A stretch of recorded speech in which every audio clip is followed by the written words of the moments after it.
Y'all, big things happening over in One Piece, huh? In It multiple is ways. One Piece, baby. It's Yeah. it, it's a good time to be a One Piece fan. Today we're gonna cover both the live action season 2 and chapters 1163 to 1179. Yeah, since the last time we Damn. talked, a flashback has ended. Season 2 of live action has come out. Today, Lego One Piece was announced, and the real life One Piece has been deployed to the bottom of the ocean. That's true. That's wait. Yeah. We have the chance to do the funniest thing a four-person podcast could do, and it's set out as a pirate crew and go find the real One Piece. Right now. We would Just get like- ourselves fucking drowned in the Pacific. Gang, what's everyone's ship roll? Ooh, Uh, shit. I'll be Captain Usopp. Oh, we've already my- wasted one of our 4 rolls on Captain Usopp roll. I'll be the helmsman because that's what was assigned to me at birth. I think Tyler's gonna be shipwright because he has architecture knowledge. Oh, True. No, I'm What- gonna be archaeologist. Great. I think by default I have to be both the chef and the doctor because I actually cook food, and then also I someone's got to be a doctor because we're not gonna make it. We don't I'll even take have a up the navigator. navigator Yeah, I was gonna- no, we'll drift randomly till we fucking find it. We just have to keep heading west from Los Angeles. That's all we gotta do. Eventually we'll hit. Nah, Oda definitely sunk in near Africa because he was probably there to record One Piece, right? And then he saw like, you know what it is? While he was in Africa recording One Piece, he was like traveling around a little bit, enjoying his life a little bit, and he ran into like a weird cove that like feeds out to the sea or something, and he's like, that's where it's gonna be. Yeah. So we just We're have gonna to see backtrack. that in like the panel that like they get to the entrance of the cave the One Piece in. It's gonna be based off of real life. That'd be cool. He's gonna hire the Dan mangaka to draw it for him, so he can be hyper realistic. If you did find that package that they put in the ocean, I'm sure you could sell that shit on eBay for like something ungodly. So here's what's actually in the package. The package has a ticket that lets you go to Shueisha, and once you're at Shueisha, Oda holds a gun to your head and forces you to sign an NDA, and then you get a small treasure box after you've signed the NDA with the actual secret. Because there's no way the secret's there unguarded with no NDA. Like, And then it bursts into flame once you read it. yeah, so remember it also. And it was in Japanese. It was not translated. You better learn. All right. Do we want to start with the chapters of One Piece or the live action? How do we want to break this down? You know what? People are probably clicking on this thumbnail wanting to hear what we think about, especially this most recent chapter. So let's start with Sure. that. All right. This is Quick good. summary of what we've covered since last time. Usually I write these Goddamn. down. I'm just going to have to quickly look at some images.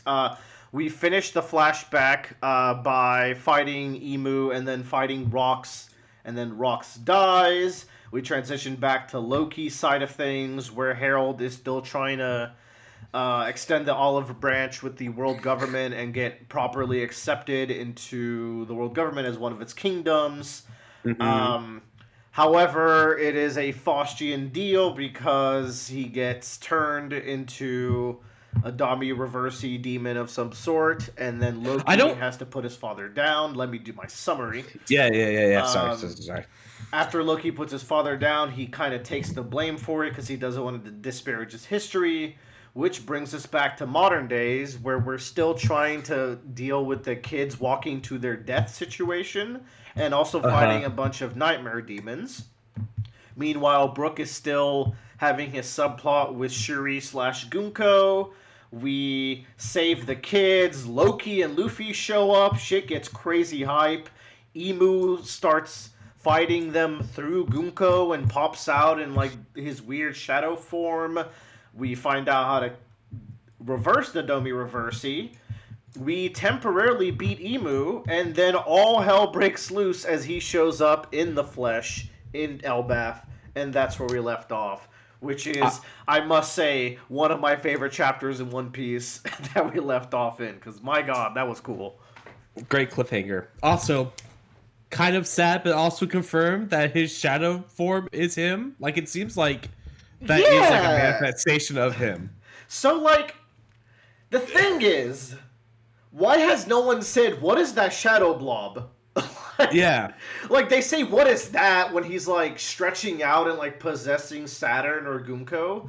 But, like, when Harold, I saw it somewhere, when Harold walks up and sees Emu on the throne, he's like, why is there a person on the throne? Like, no one comments on the fact that this is a weird shadow man. Wait, so are y'all saying that this is not just a silhouette we're seeing? They actually look like a black blob in universe to other people. There is a chance. There's a chance. Yeah, yes. Because like if you look at the second to last picture Willer has here, in the bottom left hand corner, Emu is like emerging his wings for himself, right? Yeah. Like it's like so.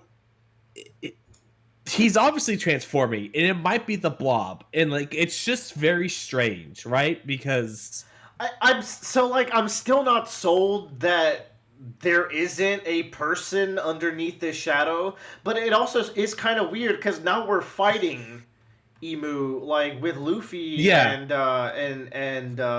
Loki, which like begs the question. It's like surely they have to be seeing the shadow still. Like, this is not like a... They're touching it. Like, they're literally, like, destroying it kind of a thing. It happens in the Rocks flashback. At this point, it's just weird to not... It's just weird to not show him in this form.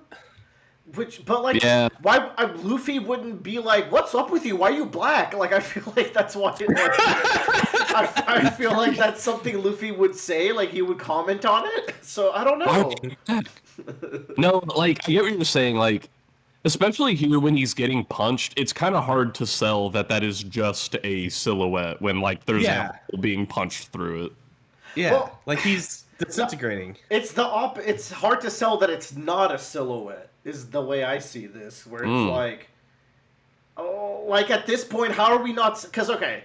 I always had the theory that's like the form that they have, or he, or I think it's probably he has in the flower chamber is Lily, but then when he goes out to the real world, his real like original self comes out, and he doesn't.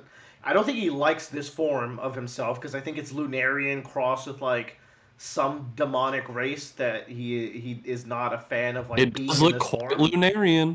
Yeah, kind of Lunarian Mihawk. Goldfish. Yeah. Goldfish? Where are we getting goldfish from? Kaido has horns. Kaido doesn't eat the dragon fruit. It's the goldfish fruit. Well, but also the giants have those horns. Like, yeah. Well, his is like, so notice his is like curved out, like almost like Caesar clown horn a little bit, but his are more sheepish. Yeah, I guess we're talking about Emu first because that's like the biggest thing. No, let's not. Okay, let's back it up. Let's circle back to Emu. Wait. Go back to the last panel again. Yes, sir. He's dreamy. So he's way too hot. Yeah. One thing I just noticed because I'm stupid. You know how like all the panels we see have been distorted because we're in Giant Land? Yes. Yeah. How big is Emu? That's what I was thinking. He's either like, how big is the point of this spire? Because it's a giant castle, but like, this is the whole roof of one of the towers of a giant castle. Yeah. Like, is he like beard size or? That's probably that's probably what a giant would look like standing on top of that roof. Yeah. So he's giant size, which I kind of wish he was like. I don't know, like Shank Sakainu size, like bigger, but not like giant size. But also, like, he is in giant clothes. That's what's throwing me off. Why is he wearing like an Elbaf sash? That is so weird to me.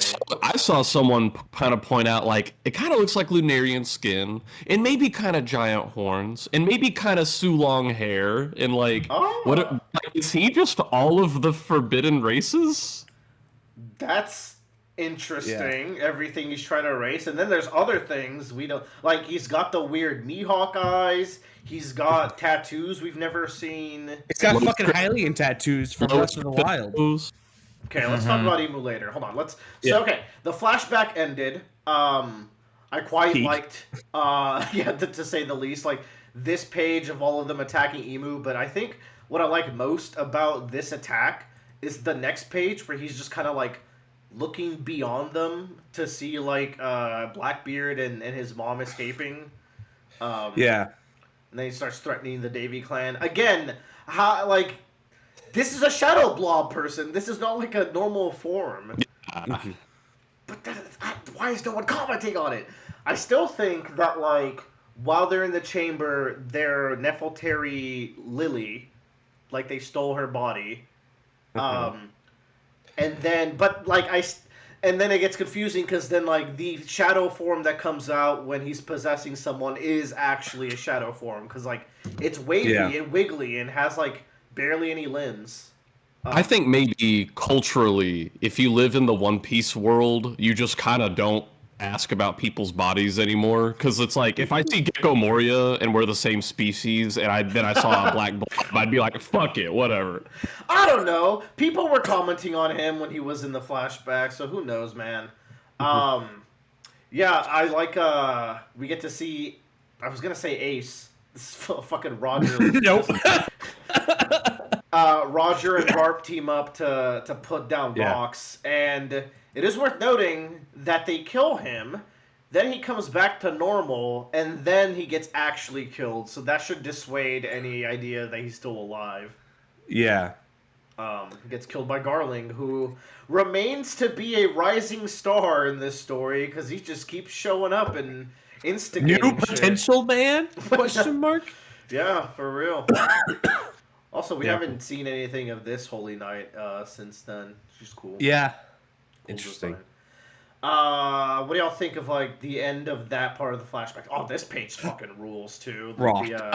I really liked it. I really like the common ground that Roger and Garp see each other, but also like where they have to be. Yeah. I guess like Garp's like, if I leave, then they're just gonna gobble up all the like the little guys in the Navy, right? Which is Garp's whole thing. Like, there's a scene with Sengoku later where they talk about it even, but that's Garp's whole thing is like, I will burden the guilt of the Navy so that there can be hope in the future of the Navy. Mm-hmm. And then Roger has more, he's beyond that. He's like future of the world that he's betting on. Yeah. I'm just happy that the dragon memes can stop now, because he did something. I mean, it's all like... He did something a while ago. This is the thing. It's like people will bitch about it, and then one thing will happen, and they will flip up, and it's like it's almost as if you don't know that this is going to be a 1,500 chapter manga, and like some people are going to take a long time to get their due. All the smoker doubters, he's coming back soon, and even if he didn't, he's already great. This next page doubt has smoker. Yeah, that's what I'm saying. The next picture posted is the one when they talk to Sengoku. I did want to talk about this scene though, because it's like there's another good scene like this at the end of our reading section, but just like these pages, like Odo says that like lightning struck out in every direction, just like a bunch of different storylines branching off from that day. And you get to see all of them here. You got like all the current warlords, or all the previous warlords. Roger, which leads to Ace. We got fucking Dragon and Garp, which lead to Luffy, and then Blackbeard, and even Kuma. It's kind of crazy because like this is the sea that which creates the era in which Luffy is kind of leaving, if that makes sense. Yeah. With like, because like the end of Marineford is the end of like the Whitebeard and kind of Roger's era, right? And then we move into like Luffy's era. Yeah, I would. Yeah, it's like. I feel like you can tell the shift at that era with the new 4 emperors. I guess I would with Blackbeard becoming an emperor. That's kind of actually the start of this era. Turning point. Yeah, but it's also like it's just kind of cool. Like this is the event that sets all of these that sets the characters on the right to the peaks they'll ever reach, and the ones on the left to like the traumatize them and be where they are current day. Ooh, that's cool. Yeah, because that's a really good point, including Yeah. Kaido. Like, Yeah. yeah. These people kind of carried on like in the direction they were already going, and Yeah. then the left people are changed from that. That's cool. Yeah, because like Kaido's deals with like rocks going down. Yeah, They, kind of gave up on it's trying to be Yeah. anything but what he was. And yeah, here's the.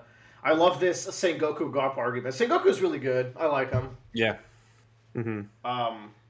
And so is Garp, as morally bankrupt as he is. He's a great character. So we love to hate him and hate to love him. Yeah.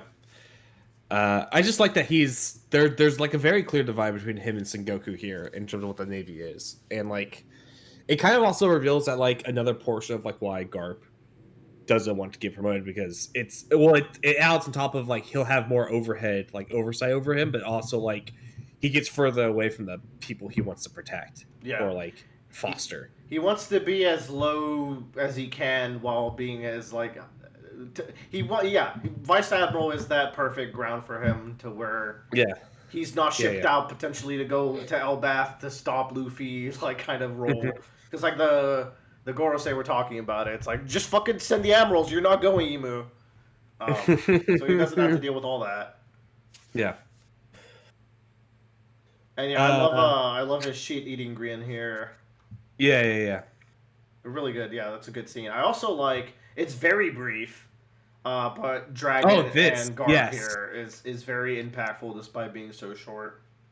Yeah, I think this is like one of my favorite scenes from the flashback, because it is like Garp like relenting that he is. It's kind of like when he closes his eye when Luffy goes and saves Ace, right? He's relenting though he's wrong, but he can't leave his position. Yeah. I think there was another translation of this that's like was a lot less interesting. So I think I love the word, like the wording of "I'm disgusted with you." I'm putting the Navy on that topic. I am disgusted with you, and like I think eventually we got to get a proper Garp or Dragon or like maybe the flashback is from like Luffy's mom's angle, but there's got to be some character that has like the monkey family flashback, because the monkey. I think we got a glimpse here, but I think there's still like so much to tell. I think it will tie into the ultimate like Joe Boy flashback, kind of like how this was both the Loki and Rocks flashback. Yeah. I think it'll tie into like the Will of D, Joy Boy. I think that's gonna be like the really final kind of, that's so much to tackle. Like I feel like the Joy Boy flashback is the Void Century flashback, so like I don't think we have time to explore Dragon and Garp at all at that time. But like it could also be like setting up the, like at that point we've experienced so much in the past of the world, right, that we're getting now like the reverberations of that clan. So we get to see how that sets up Garp and the other D clans in the future, I guess. But I don't know. I feel like it's like Joy Boy like is kind of being the last flashback, and I don't know when else you talk about Luffy and his family. But once again, like who the fuck knows what's happening after Elbath? Before that, I think Joy Boy comes after that. I feel like our Garp Dragon flashback is all about like just their differences in life, and also introducing Luffy's mom, whoever she is. Crocodile. Oh, she's just a random lady. That'd be crazy. She might be. Shanks and Shamrock's mom was just a random lady, and that's kind of like a strength of that story. That aside, what are some of y'all's other favorite things worth bringing up for this section? I don't know. In terms of the whole flashback, the only like last thought I had was like, if I think back to like, or if you think back to just how you felt the first time you learned certain things about this world or saw how wide it was. Like the first time you learned about the warlords, the first time you heard about the Yonko, the first time you saw that Big Mom flashback, the first time you learned Blackbeard's a big player, and you think about like, just, I don't know, you think about how you felt about those characters and how big they were the first time you hear about them, and then you see this flashback where everybody is all at the same place at the same time, bouncing off each other. This panel right here is kind of what prompted me saying this thought. I'm like, if you showed this to yourself when you had only been as far as like 400 chapters in, you'd have a heart attack. This is crazy. Well, what's crazy also is like if you're 400 chapters in, you know one character that you can identify here. Like maybe if you see Garp. But still, it's like, damn. That's just how like this story has advanced. But if you show them, I think this page and it's like fucking Blackbeard and Shanks and Kuma, like Kuma becomes important. Yeah. Like it's pretty nutty. Mm-hmm. Luffy's dad, Boruto's dad. Yeah. Yep. The other thing I would highlight about the flashback is just the tragedy that is Harold. He tried so hard. No. Yeah. So this kind of brings up to one thing I wanted to talk about. So in the community, I think there's a lot of confusion about like the Dami University guys and these knights. Right. They're not the same.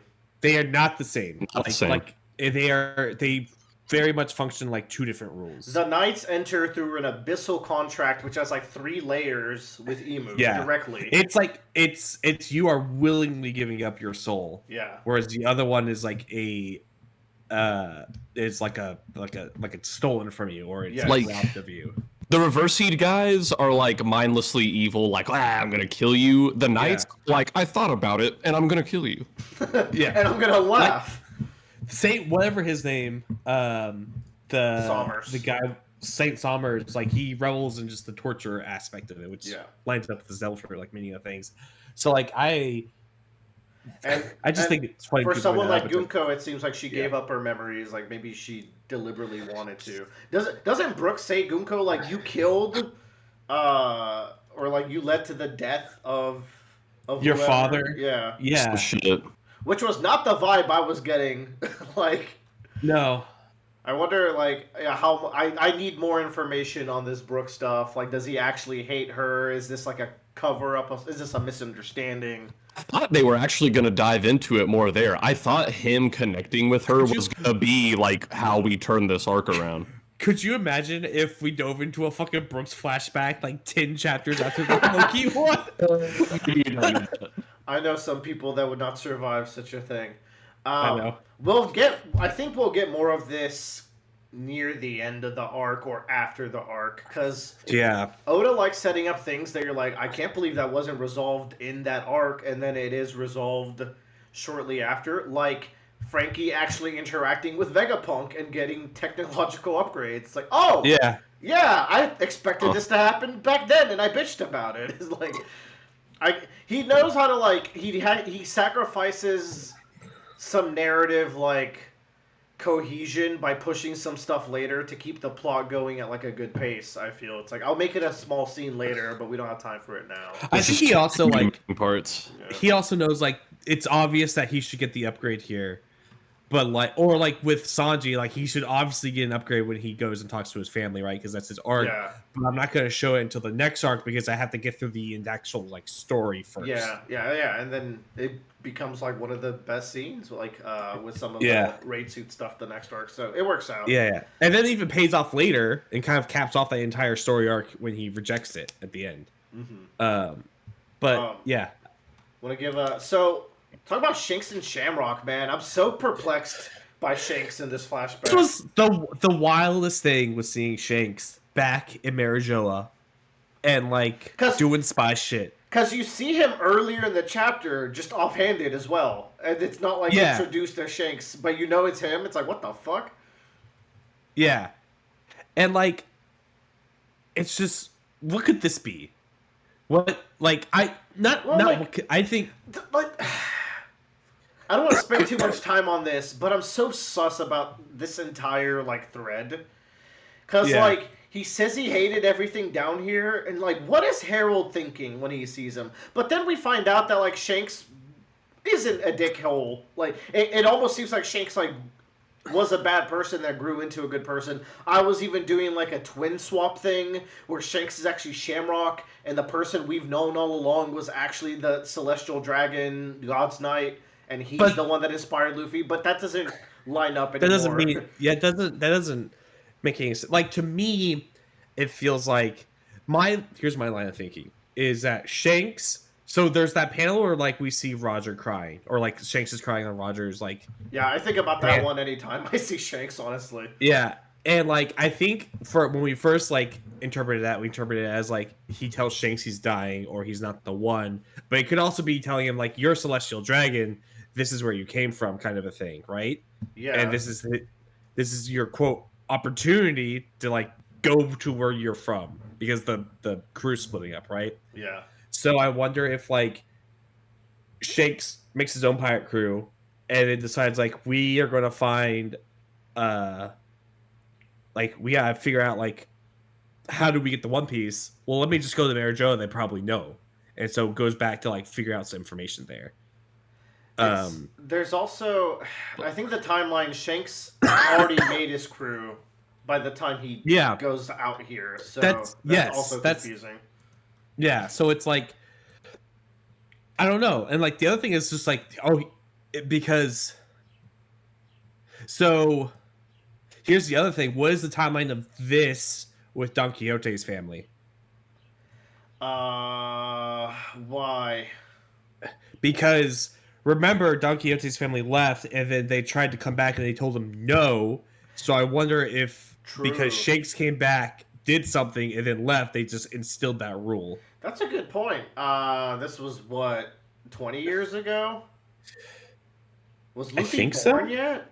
Is Shanks that old? Fuck, I don't know anything. I think. Yeah, I don't know. The timeline here is a little bit wibbly wobbly. The thing is, I think maybe the Shanks might also just be from a higher family, but that's an interesting thing to think about. Yeah, eventually, like the Don Quixotes weren't let back in, but Shanks was. Maybe because he came back in as a warrior, like maybe he had made a name for himself as a strong pirate. So it's like we need to use this power if he's pledging it to us. Yeah, or like there's 100 different things that it could be. It's just like from what we have experienced with the Celestial Dragons before, the fact that he was gone, he came back does not line up, right? Because it's not like fucking Shanks was like not inconspicuous. He was on Roger's crew, right? As a child, I wonder how much they had like information on like every as a member child. of the crew. Has Roger's original hat, the straw hat, right? Yeah. That Emu has, or whatever, some sort of like thing that's a straw hat. Yeah. Joy Boy's original. Yeah, there's a lot of like question marks coming up in this like scene and panel and everything. Yeah, I'll just assume it's the simplest thing of like, they let him back in because he's a warrior and he was just there for spy shit. But even then, like, it's hard not to read into his like acting and try to read something out of it because I feel like I don't know. I feel like Oda would hide some aspects of the character in between the lies, but it's too early to tell. I feel like Harald is like sensing that he's not like speaking the truth, or that what he's saying doesn't line up with like he's lying. I don't know. It's such an ambiguous like it's so hard to tell. I don't know, man. I wanted to shout out Ida, Loki's mom, and Haruruden's mom. Good mom, but she exists in the shonen. So she was not long for this world. Correct. I also like that, like, despite being a shithead, Loki really did care about her. Mm-hmm. You also get to meet Ragnar the Hammer, who's our friend Ryan's favorite One Piece character. That's me. It's, Joe's current Discord picture is Ragnar consoling Luffy, and then I have the sad Luffy. One of the greatest meme panels ever to come out from One Piece. It's crazy that like we get shit like that this far into the game. It is pretty good. Another iconic, instantly iconic. Yeah. Here's more Shanks. Here's him suffering with the arm tattoo. I did want to highlight like the cool symbolism where Shanks says he bet his arm on the new era that is Luffy, but like the way I picture Shanks' storyline in my head is like he's going back to that island to give Ace the Nika fruit. Ace has already left, but he meets Luffy. He sees that Luffy's saying the same words as Roger, which we still don't fucking know the words. What the hell, dude? Like Luffy's real dream or whatever. Anyways, he makes an impact on Shanks. And then by saving Luffy, Shanks loses that arm, and I don't like. I picture Shanks seeing that as like the ultimate sign, where it's like you remove my greatest shame when I Yeah. try to protect you, and like I see this as a sign that you are the one I need to bet on for what's going to actually move the world along. So that I think that's pretty cool. Yeah, I agree. It's so I wonder if we'll have like a Shanks flashback where it ends with him saving Luffy. That would be sick. We talk about often like what flashbacks we want, but like Dragon Garp, Shanks, and Akainu are like three of like the ones that maybe we don't get, but I definitely want to see. I feel like there's no way we don't get a dragon like some sort of like I don't know refiguring of like Dragon's role in the story somehow. Dragon might be like also one of those characters that like we kind of piece together his backstory through other characters' backstories. Where Yeah. it's like we watch like we see the Shanks backstory, we see You know what? It would be good to do Dragon, Shanks, and Garp in one. Like yeah. those people were around the same era. Like They probably butted heads. The post Rogers flashback. I think that would cover everything I want, honestly.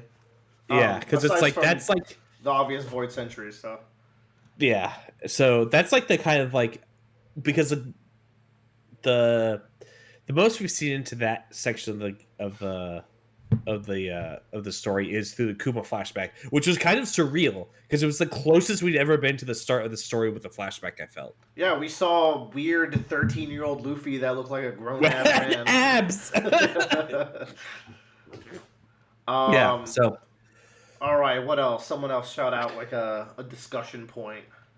Let me go over to Tyler. He's been quiet. I've just been sitting here appreciating it all. Y'all are providing such good points. What was your favorite bit aside from Emu from these chapters? I mean, Emu wasn't my favorite. Let's be honest. Okay, all right. Then I did enjoy the God Valley incident. I think that's the point where I was the most absorbed in the story because we've been hearing about it the whole time, and it's just like this is everything that goes down. Because like we also got like this is the second flashback that has God Valley, so we've gotten God Valley from twice. 2 different perspectives, which is been really cool. I really love how Oda did that too, where like you get a glimpse of it through Kuma, but we're gonna focus on more emotional stuff with the Kuma one when we get back to it for real, and like a lot of lore is being established as well. Man, what if the Void Century flashback is from Emu's perspective, and then we get the Joy Boy flashback that is like from his perspective? Sure. I mean, if you ask me, do every flashback, I'll watch it all. But like, Everybody it's also gets a flashback. It's also one of those things where it's like there's so many. Like this I think this is the longest flashback, is it not? At this point, yes, it is. Like, yeah, I think in the podcast I talked about our friend Keith and how he got mad at my Sopranos take. He's like, I just sat through like a 50-chapter flashback in the mid-ass show that you like. I'm like, don't take it out on One Piece. you still read. It's not JJK, man. It's not hype moments in Aura. Yeah. We set shit up. I like the Brook mystery going on. I want to know more about that because it's just been teed up. Yeah, it's such a fucking tease. Yeah, it's shocking. Like it just like it happens here, and like because we always like speculate every once in a while. Like Brook's like, what the fuck's up with Brook and his kingdom? And like we've never heard anything outside of that. It's cool. I like that Frankie's getting upgrades because Vegapunk is just like haphazardly joined the crew and is just like upgrading Frankie along the way. Yeah. I like having Vegapunk around.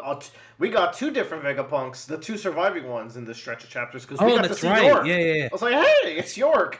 You fucking traitorous bitch. Good to see you. Yeah, and she's punished for it. She actually is in a worse situation. Getting fucking starved out. You know what? Like, sometimes Oda is just so like subtly genius where it's like we're gonna get their greedy, fat ass like eats all day, shits all day, Vegapunk to join the Celestial Dragons right as they go through the hunger like strike or food supply shortage that I set up hundreds of chapters ago. Willard, that's pretty good. This page that you have highlighted right now, when I was reading this, I was like, oh, this is this is One Piece like flashback quality material, where Uh, like this a this crew is member would have actually had the my most favorite part of this. Yeah.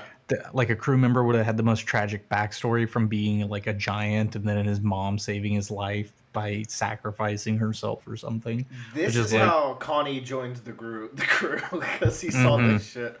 Um, yeah, Emu close up there, but I think this was like the most memorable part of this entire stretch. Uh, I just like the build up to this, where like first of all, Ripley fucking goat. Of Uh-huh. course, mother saving a child. We've had that in this arc, but then you get to see like all the other kids as well, and like you get to Dude. like just the way that they build this up, because then you get uh, Ripley falls. And then you get Yeah. the girl that's like, at least they had parents. And then teacher Angie grabs her. And then you have the little boy, like, it's heavily punishment. And fucking Roto, the shithead from the start of the arc, jumps up to save his brother. Like, the fact it wasn't just parents, that Oda highlighted, like, every one of these children have someone that cares enough about them to take this pain. And then you contrast that with, like, Sommer straight up, like, coming like from the pain. Like this is a perfectly executed chapter for me.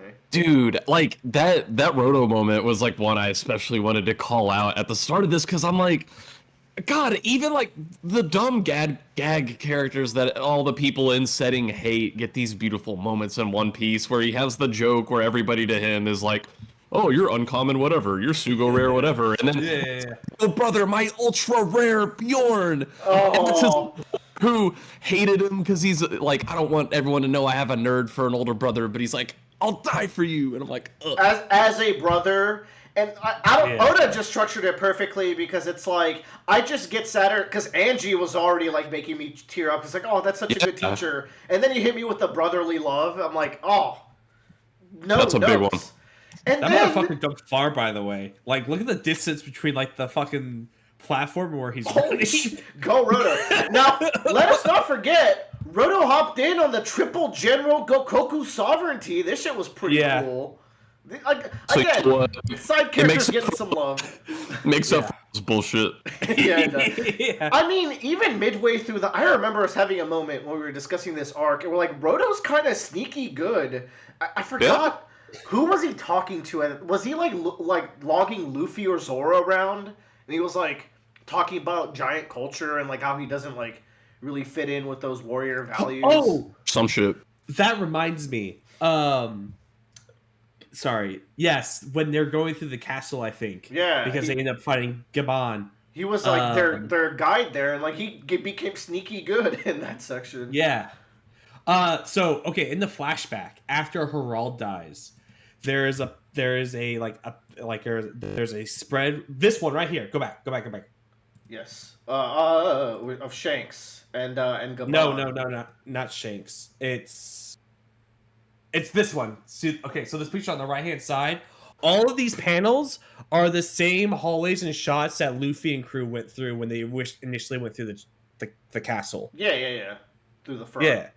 Yeah. So it's like, I just thought that was a really great way for Oda of like showcasing like, here's like the castle again. Like, Are when you this saying actually that like happened. Oda used these same exact angles as they walked Yeah, up? like legitimately, like that's the shot of like them going up the stairs, and like they Okay. do the overhead shot. So it's like, Okay, we're that's seeing sick. things. Yeah. Yeah, Nice. we're seeing the nice. exact locations where they were, and seeing what this huge aftermath. So, to jump back to the children scene real quick. Yes. The fact Yeah. that like this pops off with the reveal of Nidhogger. Yeah. The sun Nidhogger? god will appear. And what I like about this is that they're talking about like something like whatever Yeah. people pray the sun god will appear, right? Now, Loki introduced himself as the sun god who destroys the world. Yeah. What's ambiguous about this is that I think they're both the sun god. Yeah. Either there's two sun gods, or like the legend of the sun god is the combination of Joy Boy and Nidhogger, Mm-hmm. which is really Possibly. sick, dude. Yeah. I like the part where Luffy pisses off Loki, and then Loki blasts him, and he goes, "Oh, it's lightning." Yeah. They'll never forget. I'm still Which rubber. is also interesting, right? Like that. I think that like is foreshadowing to like because they talk about how Loki's Nihogger or like the first king fought Joy Boy to a standstill. Oh yeah, I forgot about that. So like that might be part of it where it's just like his whole big thing is that he's a big lightning guy and he can't hurt Joy Boy at Big all. ass rubber cartoon man. Yeah. Yeah. Can't be done. Man, also like the art's been on fucking fire for these spreads. Also, Yeah. we're getting full 2-page spreads, which is like became kind of uncommon there for a couple arcs in the New World because like I love this spread. Yeah, it's fucking I'd love to see sick. it like colored. So this one, I was just this is just unfathomably badass. It's unfathomably yeah. big too. He's like He's huge. he's breaking like through all the barely trees. Like the scale of One Piece and Elbaf just doesn't make sense to me. Like my brain can't comprehend this because Yeah. Luffy's in giant form in this scene. That's what you got to remember. The size he was when he did the big punch on Kaido, right? Yeah, like this is nuts. Actually, here's the question for all the power scale motherfuckers out there. Who's the dragon? Loki versus Kaido 1v1. Who's taking it? Kaido or Loki shows up later in the story, so it's Loki. It's Loki. Simple shonen. Now, Easy peasy. I mean, I don't know. Like, it's hard to tell how strong Loki actually is, because, like, we're fighting, like... I mean, he is... I hope I grabbed it, because I thought it was an incredible panel. There's, like, a panel where Loki, like... Yeah, this shit... Look at the destruction. Like, he's shooting this lightning blast, and Imu Gunko is just looking at, like, pieces of, like, giant nightmare creatures fly by. Like, the scale of these attacks are insane. That is a nuke. Here's my read. Kaido's got the battle experience. Loki's been chained up. I think Kaido would go into his like hybrid form. There is a moment where Loki like I think can't tag Gunko because like she's just too small. I think that might be what happened versus Kaido. They both go into their like hybrid or human forms. Kaido might take it. I'm with you. I'll power scale with you. I want to see Loki's hybrid form. It is worth noting, we got, like, the glimpse of it here. Yeah. I love this page of, like, Harold getting, like, beaten up, but we don't get to see the creature attacking him. It's very cool. Also, he says, you possess the blood of the Supreme King. Is that different from the... Because he's doing, like, Supreme King, like, drippy shit. So it's hard to tell what he means here. So... Yeah. What else? Anything else to cover before we come to the most recent chapter? Oh, Usopp! Fucking. Oh yeah. So all right. Yeah. So I was gonna say I'm loving Elbaf. I think it's a really good arc, but I'm not gonna be surprised if I'm not disappointed by Usopp, just because like Brook, Robin, and Zoro have been more important Straw Hats in this arc than Usopp, and we're in Elbaf, right? And while this scene's really good, I don't like how like we just jump to it. Like we never get to see like Usopp get there or think. However, the scene is really good when you're especially given the most recent chapter. He stands up. Brook and Usopp are the two Straw Hats fighting the final boss? Question mark. Apparently. And he's standing up to him. He calls him out. This is a nation of warriors. If you want to rule over them, at least have the pride to fight them head on, you coward. Wait, go back to that. Can you tell me what knocks Usopp out in that panel? Gunko teleports right in front of Usopp as he's shooting his Skullgrass, and then Usopp blows himself up because Gunko is immortal. Okay. So, you know, she can just tank it. So she's the one that says fire. Yeah, she's like, do it, bitch. You won't do it. And he did it, though. He did it. Yeah. He did do damage. And yeah, for all that's worth. But Jacob's gonna die. What I do like about this is that, and I've seen it put it this way, the most pussy boy in One Piece just rage baited the oldest king of the world into showing up in person, which is insane. So I came up with this theory, and I don't know how they do it and they make it pay off well, but I believe in Oda.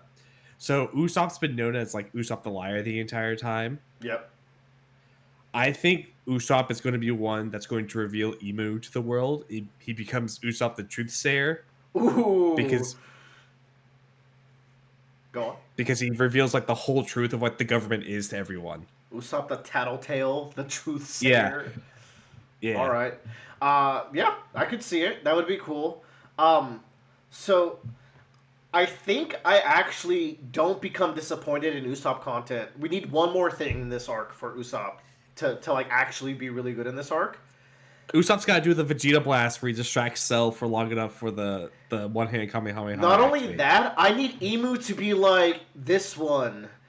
God Usopp is it? And to actually try to kill Usopp. Like, I want Emu. If Emu's butthurt at Usopp, this immediately becomes a good Usopp arc. Because he stood up to Emu. And then, so Emu's obviously on a timer. There's no way that, like, he's not. Otherwise, the series ends right now. So. Either we win or we don't. So I want, like, Emu to be about to kill Usopp. And Usopp embraces death. And that is the moment where the first Straw Hat finalizes their dream. Because Usopp faces Emu head on and is about to die, and Emu runs out of time right before he kills Usopp. I think that would be the perfect way to, like, use Usopp this arc. Yeah. Oda is actually us in a trench coat. All four of us. If that was the case, Frankie would get more scenes than True. Zero. You know what is funny though? Is talking about like the growth and stuff, and we were even talking about like Straw Hat like upgrades over time, specifically related to Sanji. It's funny because Frankie and Sanji have what's his name, one of the knights all cut up into pieces. Yeah. They're just fucking with him at this point. It was like, say my name, and Sanji's like, I forgot your name, dude. But even they're sitting there, and Frankie's like, damn, Sanji, I don't know, shit. Like, these are like the knights. Did we get too strong? Are we too good? Did we get too strong now? Frankie's Also, they find a mechanical heart in the knights. Yeah. What's up with that? And Summer seems like he's actually scared of that being destroyed. So I saw a random post on r/One Piece that was interesting, where like there's a little gauge on the heart there, and we saw other characters that have gauges on them. Do you know where? So the heart is the most recent chapter, right? I'm just trying to take another look at it. There's like a characters with gauges on them. I see the gauge. We saw them on the spacesuits on the moon. Oh, okay. All right, buddy. It's Moon Piece, baby. We're back. Back. So back. I just thought that was funny. But the mechanical heart thing is interesting, right? Because it's like, that's never mentioned by Shamrock and Shanks when they're talking about the depth pack. I think they were at that layer yet. I think these knights are either at the lowest layer, or maybe that's just reserved for the elders, or that second to last one. And I think maybe that's when you get like this full immortality. Also, they're both like, one of the knights remembers Gerd, and then Killingham remembers Sanji. I feel like they're gonna get buffed by the fact Emu's here, and it's gonna be a whole nother like group of enemies we need to re-deal with. Yeah, it'll be. Yeah, it'll be pretty good. All right, so the most recent chapter, I just love how it's done. Right, first of all, the sequencing of it I think is perfect. So.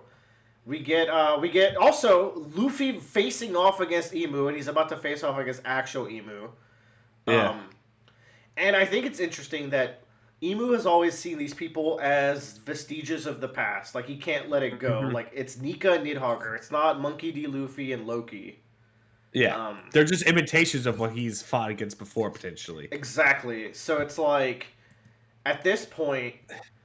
But he is thinking about them, though, when he's going through this. So, I've also seen it said that, like, this feels like the hero is about to go up against unstoppable odds, and his best friends are like, "Don't do it, Emu! You won't be able to take it!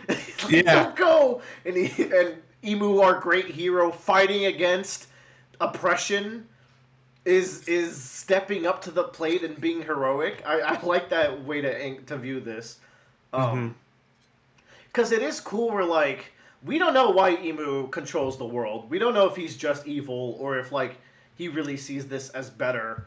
But he says, like, alright, guys, no, this is not a coincidence. Like, let's cast aside our pride, which is insane for the most prideful person in the story to say. And then he says, all is preordained. And this is actually, like, to me, these next 2 pages are some of the most iconic One Piece pages. Just, like, Emu thinking of everything that led up to this. He's got Rocks, Roger, Shirahoshi, and, like, the promise of the Poseidon, I guess. We got Shanks stealing the Nika fruit. We got him thinking about, like, what's an Elbaf that's, like, that could kill Harold. Because this is, like, him directly thinking of, like, how the fuck did they kill one of my strongest soldiers that I worked so hard to get? Thinking about Loki. Whitebeard showing up, the GOAT. He protected who? Monkey D. Luffy? Who is that? Marshall D. Teach? Yeah. Thinking about, It's on your next section of pictures. Unfortunate. Remembering Nefeltari D. Lily, and then he thinks back to Joy Boy, Davy Jones, and then he thinks back to Vivi. It's crazy that Vivi is the last thing to think about here, because it's like... Yeah. I desire Vivi. After all that, after reflecting on everything that's, like, caught up to him, he just remembers how much he wants Vivi. Oh, I need to know what's going on. What if he's just a simp? I think he is. Yeah. He got fucking dumped for Joy Boy. Yep. Yeah. Romance done. Romance dawn. Yeah. But he fucking... What a fire line. It all began long before this. God. When we find out the entire story of this guy, we're shaping up for a really good last villain here, man. And it's kind of crazy that, like... Or go ahead. What if, like, we just cut into the flashback and then this character dies?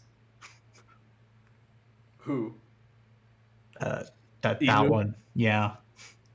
That would piss people off. Here's the thing. Talking about last villains, right? I saw this. I did this week's most recent chapter, which is what we're looking at. Yeah. And I don't look at a lot of online One Piece discourse week to week, or even not week to week. I don't even look at it month to month. But after reading this chapter, I was like, I have to know what motherfuckers think I was about also this curious chapter. this time. And for the most part, it seems like a pretty even split between, like, people are like, okay, now we got to make new theories. Some posts are just, they look badass. I've heard, man, I went on that fucking Pirate Folks subreddit. No. Wrong. Bad. Wrong. Motherfuckers, they were like, Emu's design, Oda's not even trying. It looks like a Boruto character. But then, on the subject of Naruto Boruto, they were calling Emu Kaguya 2.0 because they're like, oh, you just introduced this villain right at the very end. And then some people were retorting like, you know this character's been in the manga for 8 years, right? Yeah. Like, that's not even, first of all, Bradley, bad. That's 12 lashings. Don't go back there. Don't look at Pirate Folk and don't look at the YouTube comments. Don't Those look are at the rules. If there's ever a subreddit with the word folk in it, step away. Those people, they either don't have problems in life or they are not paying enough attention to them. So, yeah. 8 years. It's been 8. Like, you think Emu is a late addition to the story, and even back then we were like, I don't think people complained about him being that late because, like, the world government as an entity has been built up as, like, an antagonist this whole time. He just kind of slotted in nicely as, like, okay, this is, like, the shadowy person behind it all. Then since then, we have seen this guy a lot. We've seen him so much that I was complaining earlier this episode about the fact that no one comments that he's a shadow blob. Like, he's very present now. And, like, when he's introduced like in the most, like, world government focus and influx of information chapter. Like, we learned so much of, like, how that system works and who they are. So it's like, it's not the perfect, but, like, it's the climax of, like, here's everything that you are supposed to know about the world government. here's the one thing you are not supposed to know, and that is Emu. Yeah, and also by the time One Piece ends, let's say like even like 8 years from now. yeah, 3 years every time. Let's say Yeah. like low ball, like the most low ball possible, 1350 or something.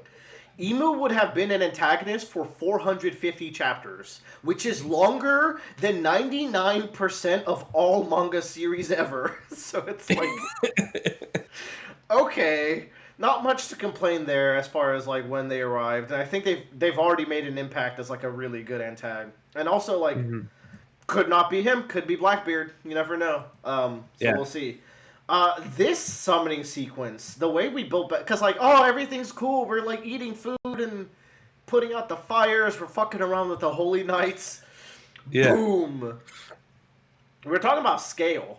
Also, there's where he's perched on later for Tyler asking about like the it gets it's either this one or this one. It gets blown off, I think, from like the lightning hitting. But that's how big it is. And this is a castle for giants, so I guess Emu is fucking huge.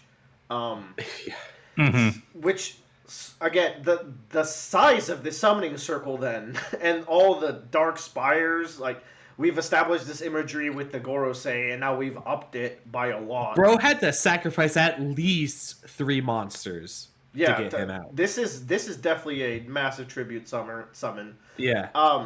Also, he does not ascend from the ground. He descends from heaven like a fallen angel. Yeah. That goes pretty hard. And this is the part that gets to me. What the fuck? He big moms the world on arrival. Yeah. What are we thinking about this? Also has his own theme song. Yes. Yeah, like the choir, the satanic choir, like he summons his own percussion. That's how I view this. So... Like, I don't know when. I a long time ago made a joke about what if the devil fruits were made because a bunch of kids were like making up powers like they do on the playground kind of a thing.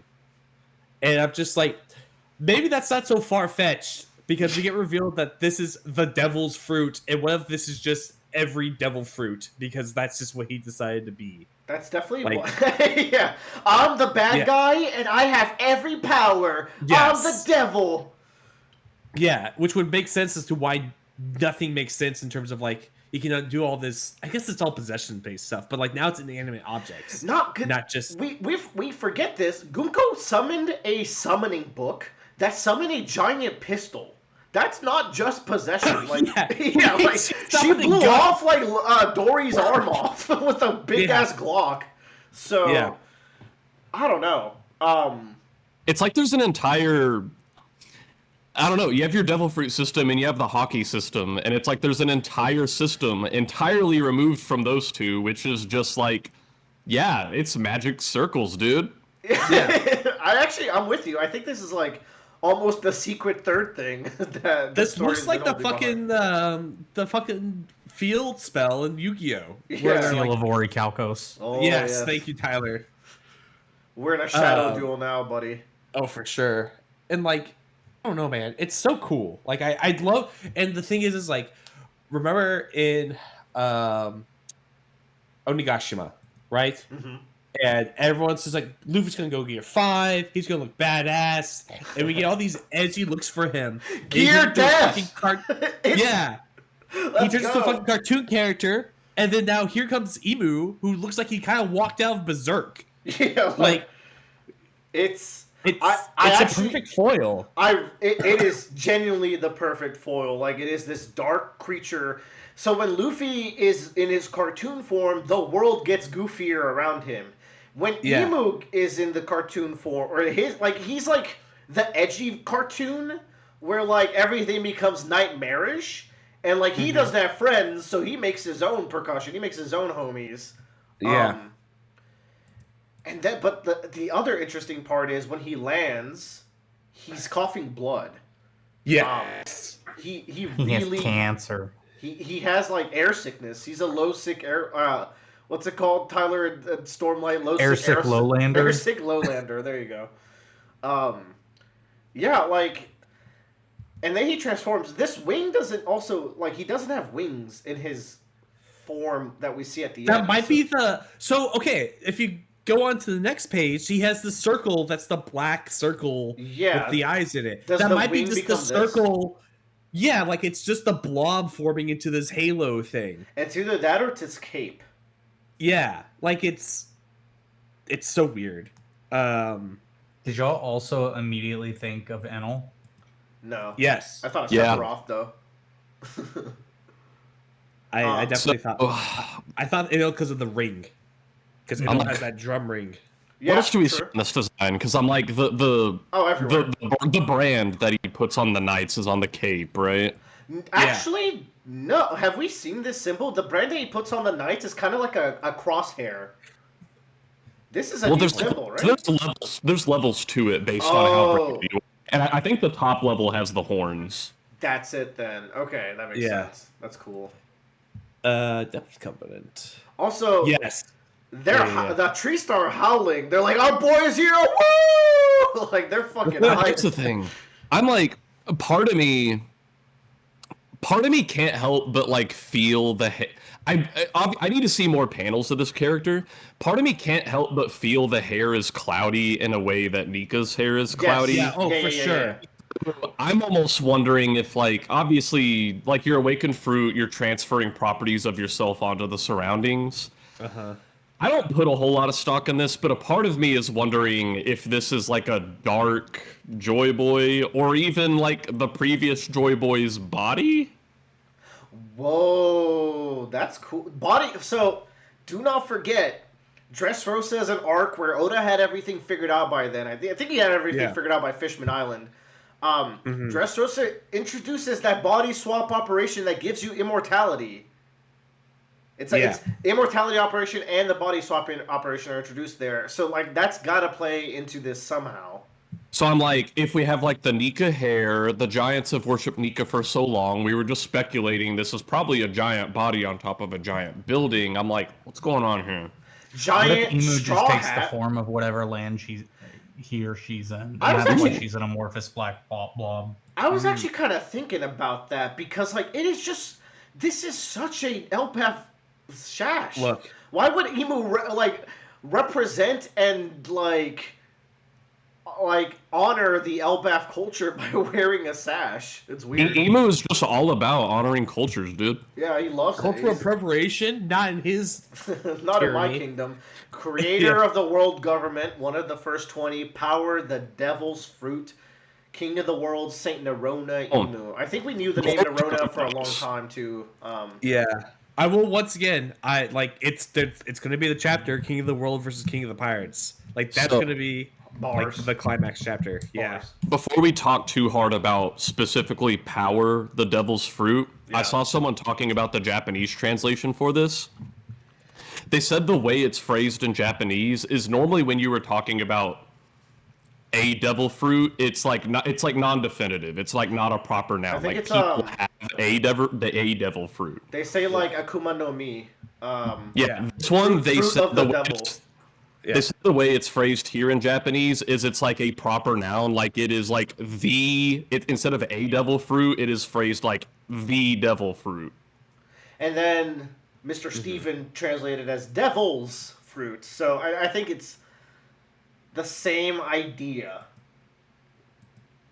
Power. It's just wow. Yeah. The devil. Okay, so what is it? So it could be every devil fruit, and this is like soul fruit. It's like the progenitor of Yeah. the devil fruits, where it's like everything came from here. I think while Luffy is the god of freedom and liberation, I think the devil fruit is the power of contracts and bindings. And that would, I think, explain basically everything we've seen from the abyssal seals, from like a contract book that lets him summon things because it's like a contract. It is a property of like devils and demons. Like you Yeah. form a pact with the devil, right? Devil came down to Georgia. Yeah. And And so I like I guess think that lines up. kind of fits into making the surroundings demonic a little bit. It's a bit of a stretch, but sure, it's a subset of like contractual devil power. But it's I think also I'll read laws. it as like subjugation. He's subjugating the Yeah. environment, and now they're one of his. but it's also laws. Like he puts laws into like that's the Yeah. ultimate kind of like form of contract is the societal one. And like, Like Domi Reversi plays Yeah. out like a board game. Emu, Yeah. Emu is like the edgy cartoon, like he's still doing like gamey shit, while Luffy's like playful. So like they're contrasting in that way. But I You think have to follow the rules. He Yeah. follows the rules, so you have to as well. And Luffy breaks them. you flip the guys over, or you get punched by a reindeer man. What the fuck is up with that? By the way, Yeah. we were talking about Oh. it in like our own group chat. It's like Chopper just kind of hit this guy, and like a shadow popped out. What the hell? I told you, like, he doesn't kill them. He just touches them and they go away, Yeah. which led me into the Zoans are the antithesis of, because like these are like sky devils or ground or some. They're not of the earth, which Zoans are, and Could- so like could they be. repel. They're It could repelled by be. Zoan. The thing But- is like Any if that was, like- that's too easy. Any Zoan's too Yeah. easy though, because that's the most like numerous fruit type. yeah. Okay, So- yeah, but like you can't disprove it because they've only interacted It's with true. 2 Zoans. It's true. I think it's because they're awakened, and Chopper doesn't realize he's awakened his devil fruit. Let me hit you with an alternative, all right? Yeah. yeah. And this is a theory that could have only possibly come up in our household because season 2 of the live action come out, and like Emmy's probably watched the Chopper and Laboon episodes like 24 times at this Hell point. yeah. Yeah. I'm glad But she's liking it, by the way. Yeah. everyone I know who's not like historically into One Piece who has tried it has been loving it. Same. Yeah. Now, I had told her about some of this more recent stuff that had happened, like Chopper touching people and it going away. And she's like, well, I think that's really interesting because after watching the Chopper episode, she wanted to know what Chopper's fruit looks like, right? And do y'all know what Chopper's fruit looks like? I forget. It's a mushroom. Can you post it in midcast chat? It's supposed to be essentially that purported red cure-all mushroom that Yeah. is supposed Oh. to be able to cure any disease, which obviously we know Chopper brought one that wasn't the real cure-all mushroom, but what if it's possible that Chopper's fruit that looks like this legendary red cure-all mushroom actually is this legendary cure that he is seeking out that can cure any disease? And what if, like the gum gum fruit, it's not exactly what we have been led to believe? It could be a human model fruit, but what if it is some variation of that that allows him to combat these demons or types of sickness or something like that? That's interesting. Human doctor fruit.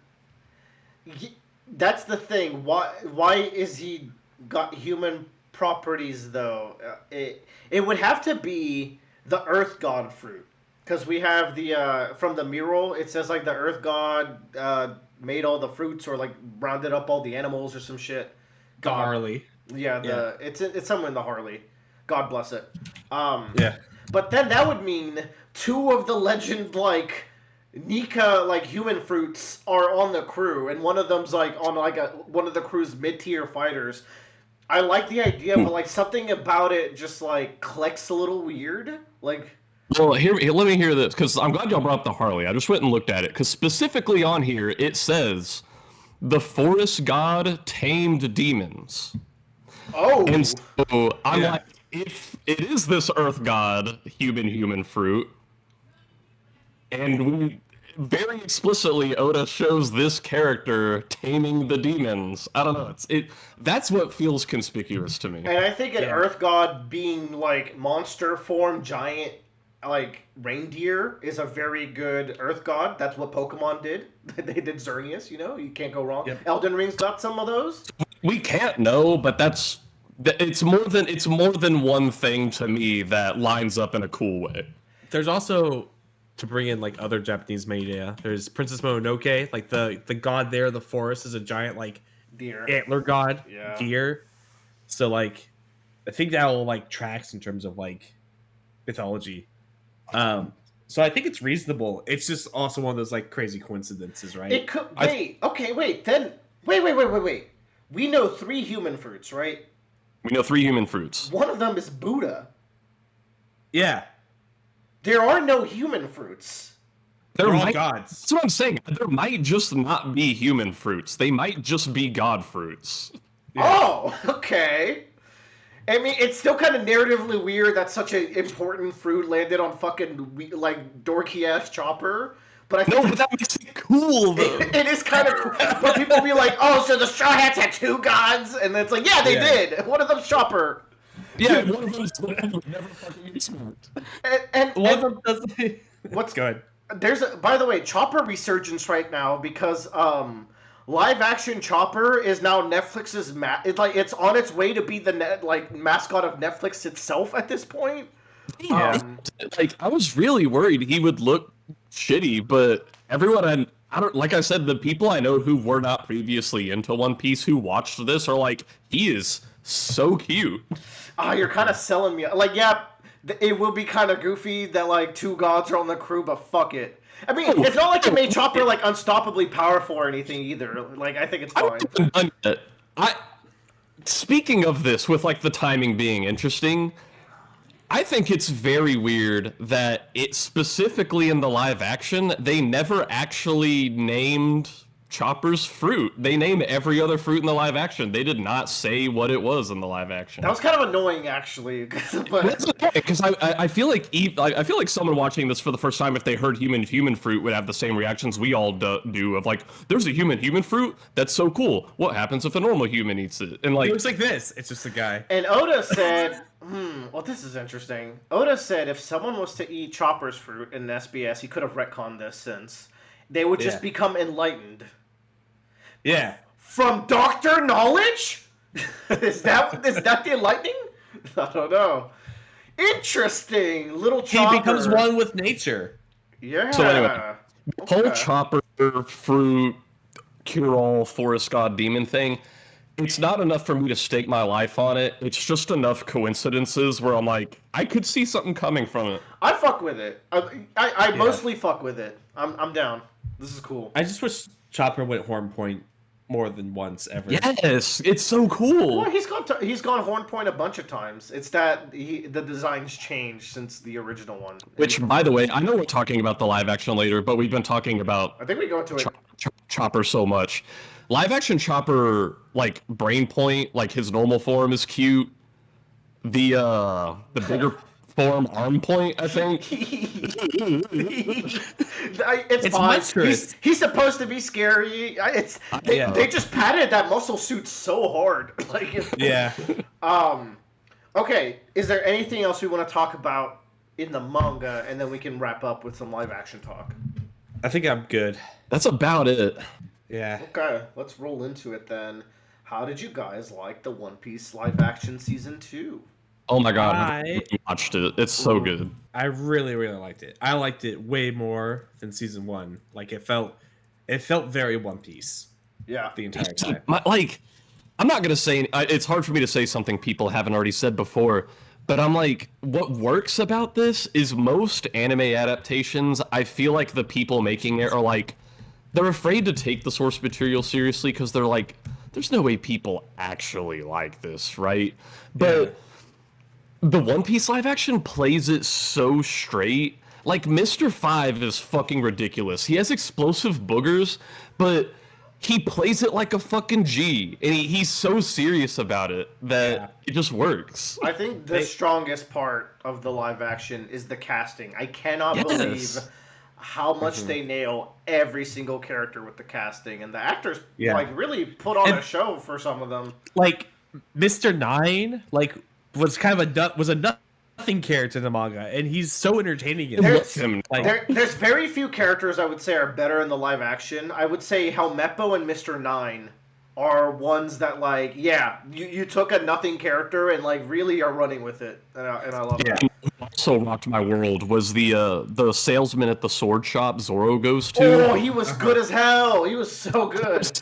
That was another one where obviously, Emmy, first timer, had never seen that particular scene before. We watched that whole scene in the sword shop, immediately rewinded it and watched it again. She's like, this motherfucker went into a sword shop with almost no money and one legendary sword. He walks out with 3 legendary swords. His money. Zoro, how did you get 3 swords? Haggling, and then he does the side smile emoji. Yeah. So funny. Oh, man, that scene was great and fantastic. I Loketown was fun. I think the circus was a little bit overdone, but they really wanted to add more Buggy content because I think Lawyer Buggy. Lawyer Buggy was Pretty peak. good. I was pretty. Dude, Bartolomeo was really good yeah. addition. Really, really good. Yeah. You remember her name? You met her once. Yeah. I guess it's a bright side of doing this is like if there are some characters that Oda didn't think of until 17 years in, we can throw them a cameo in Alabasta, and then whenever they show up, it'll be even cooler. The thing about Bart is that he was there. Is how the story goes. Like that's where he got inspired by Luffy, but he just saw him from afar. So might as well write him in. I hope the One Piece has like a little Bart off-screen cameo, like in the background. I think that'd be cute too. Mm-hmm. Tyler, I think also those are. Go ahead. I was going to ask Tyler how he feels about the live action. Did you guys finish it? We did. I enjoyed it. I liked Little Garden. I thought the way that they did the camera work with the giants was really good. Yeah. They did the Lord of the Rings thing. I think Little Garden was the weakest part of the adaptation for me. I think you were the weakest part of the live action. Damn. You got me. I do think maybe one weakness of the season, and this is, I don't know, this is also coming from, I try to primarily look up opinions from people who are already super familiar with One Piece, because I just want to know what they think about the story. Yeah. One weakness that these types of people did seem to find with the way season 2 was structured was like, the first 6 episodes are all about building up the Baroque Works threat and and getting Vivi to Alabasta, and they were hooked by that. They're like, Baroque Works is such a cool organization to introduce, and they felt like the Drum Island Chopper 2 episodes kind of felt like putting a brick wall in that, and they're like, not that I didn't love Chopper, it just felt weird to end the season on that, and the whole season was Baroque Works. Because they hook it more into Baroque Works because they have the scene where Walpole gets his fruit from Miss All Sunday. Yeah. Right? Okay. And like, I think that works. Like, I like that in the live action adaptation. It's like, we gotta keep this narrative thread going. So let's do this whole scene and get Walpole tied in there. I don't think it necessarily affects anything in the grand scheme of things, other than like Walpole was like a third party financing some stuff. Right? I think it works out. I also like, and like this is something I don't think needed to be in the manga because we got plenty of content on top of the mountain. But if you're gonna structure a TV show and make it a season finale, having the Wappo factory create a bunch of like creature goons to fight in the town, that's a good addition. I think that's a good way to like make it more climactic. Some Warhammer models walking up the snow. Yeah, but then when Wappo gets knocked out, they all just like crumble into normalness. I was like, 2 of you were fused together. Yeah. Also, we got the scene. Sanji talks about his mom and cooking for her. I don't like that scene. Oh, really? That one's a bit much. I get that they're getting to like, we're never gonna get to whole cake, so we'll highlight this here, right? Yeah. But like, if we do get to whole cake, I feel like this is giving away a little bit too much just to get like, okay. There's a couple of things with this season that I think are kind of problematic, or like things I don't like. This is better than season 1. I think this is really fun. I think I have a lot more nitpicks than some of y'all, and they're a lot like character based. One of them is they are really trying to like make shipping bait with like Zoro, Sanji, Nami, and then Luffy, Vivi. And it's like pretty obvious. Like Nami was not like she was annoyed by Sanji once. Sanji is so like whitewashed in this show. I get it. We don't want to make him full on perv. They like take off so many of his rough edges to make him more likable. They make him too good. And the thing, like the thing is, the actor's very charming. You still like the character, still a good portrayal. But that's not really Sanji, because the thing about Sanji is that whenever a Sanji scene pops up, there's a fear in the pit of your gut, because it can go 2 ways. It can be the cringiest, most loser shit you've ever seen, or the coolest thing any Straw Hat can do. And I think the fact that Sanji, like, puts that anxiety in me is part of the fun. Like, part of the fun is that he is a big loser, but he can be so cool. But he gets. You say that, but he also gets seduced by the two twins in Whiskey Peak. And even then, he's too smooth. And then he's like flirting with Nami, and Nami's not spitting in his face and saying gross. She's getting like bought in. I'm like, nah, dude. Nami does not see him this way. This is her annoying brother that she uses for food privileges.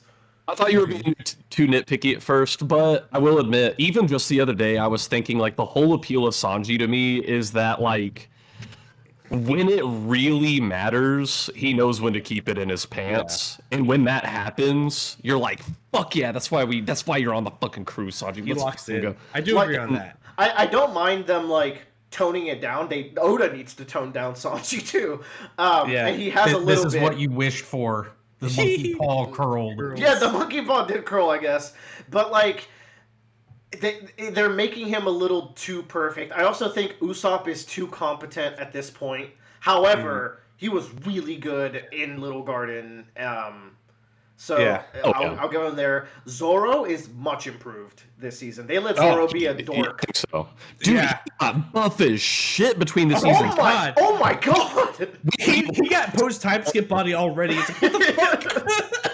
We rewatched a little bit of season 1 before going into season 2, and like, god damn, dude. But can you literally is just like working out all the time and then go and play One Piece TCG at his game store afterwards. It's sick. Like, what a goat. The cast is too sexy. Like, every character had these sexiest, horniest shots. I was like, this is a show for everyone. Everybody's eating. It took us like 2 hours to get through each episode. That's a negative? No, this is a plus. Yeah. Also, I know you talk about like Sanji and Taz, but like Taz, I've watched some of Taz's like vlogs that he does. That guy put so much fucking effort into Sanji. I love Taz. Like, yeah, he cares about this so much. Anything I'm about to complain about, including the fact I'm about to complain about Luffy, is actually not the actor's faults. I think it's like a writing, directing thing. Yeah. Luffy is like 50-50 on, 50-50 off. I also felt that way. Like it just there was like I could never tell if like we were gonna get like good Luffy or we were gonna get like a little sub Luffy. Like it's even hard to explain why he doesn't work. Like, I think it's when he's angry. Sometimes he's a little too like forceful. And I also want to say I would be worried if they made Luffy too happy-go-lucky. I'm glad they try to still make him like angry and rash at times. Yeah. It's just that like whatever directing or acting Iñaki does in those scenes doesn't feel right. I also feel like when he's trying to be like smiling and confident, sometimes the smile just comes off like a little wrong. But then like I'll step back and be like, Luffy is unwritable in live action. Yeah. So to get 50-50 is like a billion times better than should be possible. So while I complain about this, it's just that like he's literally taking on an impossible role and is doing really good with it. And I think because like everyone will say Iñaki in interviews is more Luffy than Luffy in the show. Yeah. Because like there's just something more natural about the way that he goofs off. I watched I think I posted in our chat. There's a video of the crew and they're doing like a 3-team like trivia challenge thing. That shit's so funny. Like they have great chemistry. I fucking love our crew. Yeah, like Iñaki, like on that, it's like, oh, that's just fucking Luffy, fucking mess. He literally goes and fights Taz, like in the fucking manga at one point. You're saying, Bradley?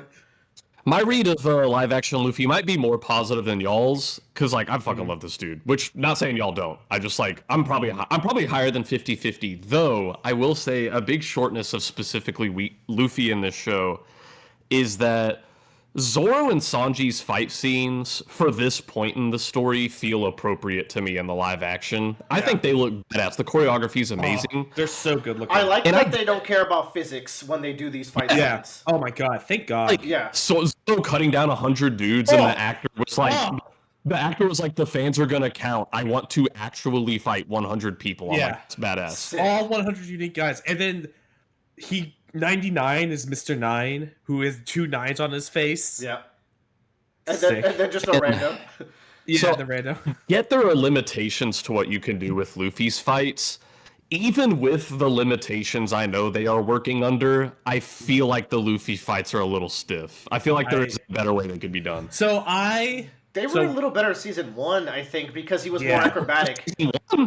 Yeah. But I will say, we were getting there with Wapol. We were getting good choreography. He's like dancing around the room with Wapol. However, that fight was kind of made pretty short. And it kind of sucks because they did Wapol really well. I like that to dial in on Wapol as the season villain. They really dialed in on that rage that he's got. That like is part of the character. So they just like chose the right thing to focus on and made him like threatening, even though he's an idiot still. Like, he was a good final villain. I just wanted to see him like really duke it out with Luffy more because there was cool stuff going on there. Everybody hates human form Chopper, right? Yeah. I don't hate it. But I hate him, but I love it because I hate it. I same, but like I don't want to look at it. He's a monster. Like I'm like, oh okay, I would be afraid of that if I walked into my village. Like, it's justified. They just gotta reduce the muscle mass by like 20% on I think the biggest thing is that his voice is squeaky. Like that's the kind of like bigger takeaway. I think that's cute. But that's like the anime, I think. The Japanese sub leaves it Pikachu voice.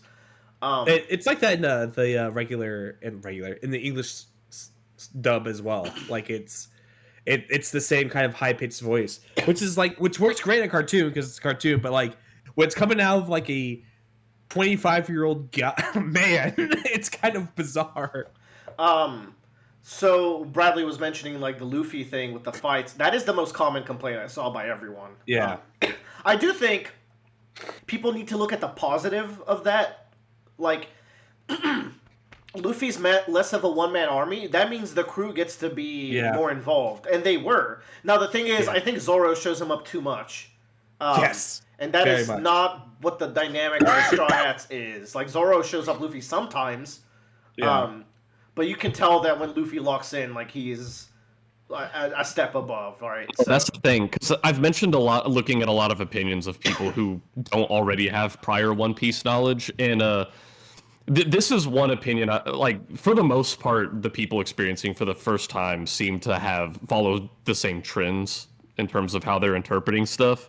One interpretation I've only seen from one non-One Piece fan is that they thought that they were under the impression that Zoro is like not quite a mentor, but is like the experienced powerhouse of the Straw Hat crew, and like, I don't know, Luffy has a lot to learn from him just based on the portrayal in the live action. The first half of that is true. Yeah, that is true. Like, Zoro had more experience than any of the Straw Hats in like doing shit. True.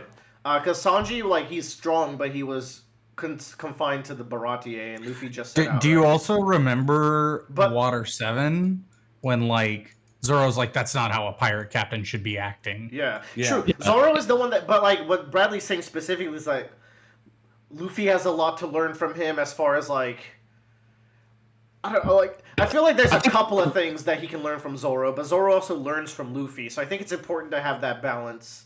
I think they were kind of focused on the gap in power. Like, the way their fights are portrayed in the live action, you would think Zoro is like the indisputable powerhouse of the crew. Like, in this, he feels like Oron in Final Fantasy X, if anyone's, like, familiar with that party vibe. Like, he just feels like a lot above the main character. But, like, again, there are positives. I like Vivi getting involved against Wapol. That was, like, good to... Because, like, that was always a part of the backstory. Like, Wapol and Vivi had that past since the start. But, you know, like, Luffy is the guy that fights the bad guy, and that's how One Piece has functioned, especially in that part of the story. So I like that by weakening him, we get to involve in some other characters. Which also mentioned Vivi. Love her. Really good. I like Vivi a lot. Yeah. I like her. I like seeing her come around to being the Straw Hats. And they didn't quite fix the weirdness of like how cartoonishly evil she is at first, but you can, but they did improve it because like as soon as Luffy's interrogating her, you can see her relent like pretty quick. Now they kind of then made Nico Robin way worse, dude. She is doing the most for Crocodile. She loves it. Like, what the fuck?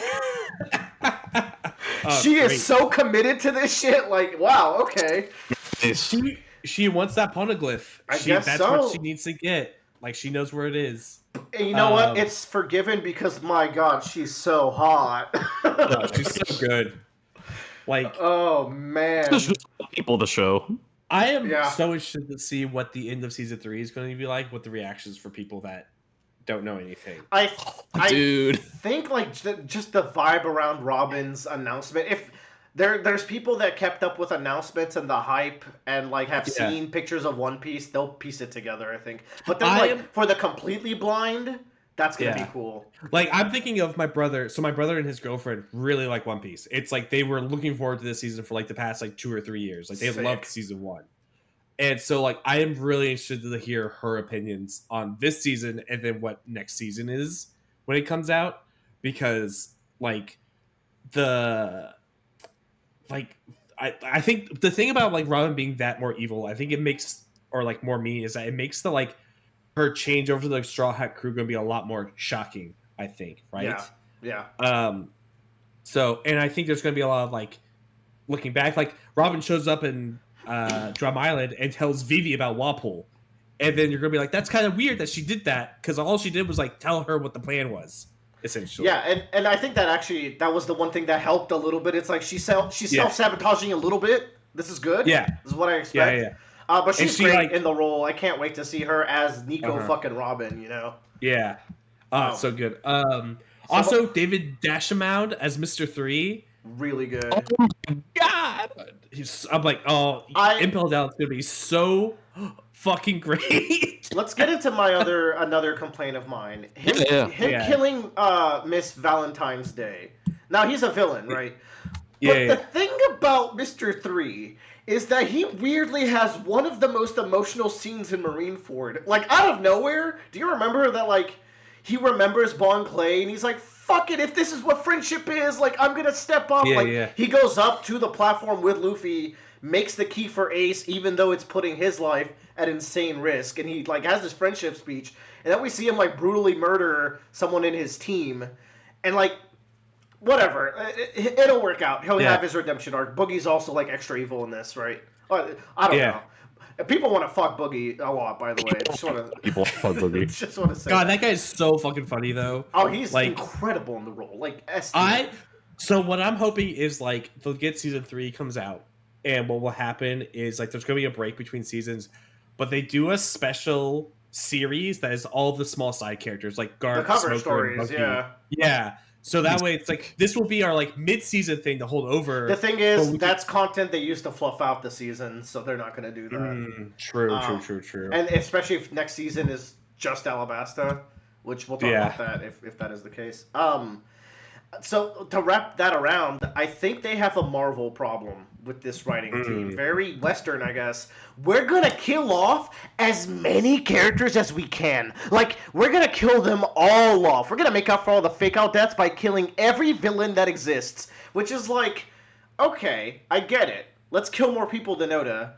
But, like, we might be overdoing it. Like, did I have to see Smoker, like, kill Miss whatever 8 and then make a baseball pun? Like, that's a bit much, isn't it? Like, say maybe not like specifically Marvel writing, but like I've made it clear how much I love this show.